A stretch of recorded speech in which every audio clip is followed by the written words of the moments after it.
মাই god! আগামীকালই প্রচারিত হতে চলছে গরিব ঘরের রাজপুত্র নাটকের ১৩তম পর্ব। হ্যাঁ ভিউয়ার্স, এই ভিডিওতে জানিয়ে দেওয়া হবে গরিব ঘরের রাজপুত্র নাটকের ১৩তম পর্ব কত তারিখ কোন চ্যানেলে প্রচারিত হবে।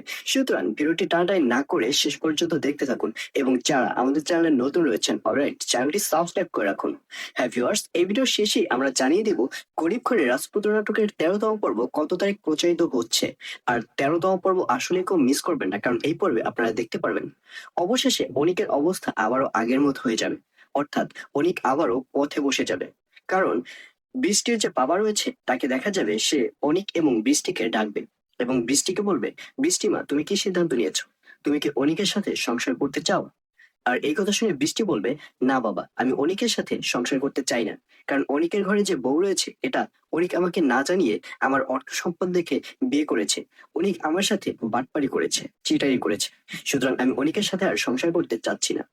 আর এই কথা শুনে বৃষ্টির বাবাকে দেখা যাবে সে অনিক আর বৃষ্টির ডিভোর্সের ব্যবস্থা করবে। আর অন্যদিকে মেঘলার এবার আঙ্গুল ফুলে কলা গাছ হয়ে যাবার মতো অবস্থা হবে। কারণ মেঘলা এবার কোটি টাকার মালিক হতে চলছে।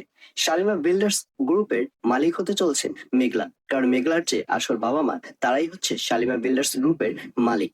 মেঘলার আসল বাবা মা ছোটবেলা মারা যায়, যার কারণে মেঘলা বস্তিতে বড় হয় এবং এক পর্যায়ে মেঘলাকে দেখা যাবে সে শালিমা বিল্ডার্স গ্রুপের মালিক হয়ে যাবে। তো ভিউয়ার্স, জানিয়ে দিচ্ছি এই পর্বটি কবে প্রচারিত হবে।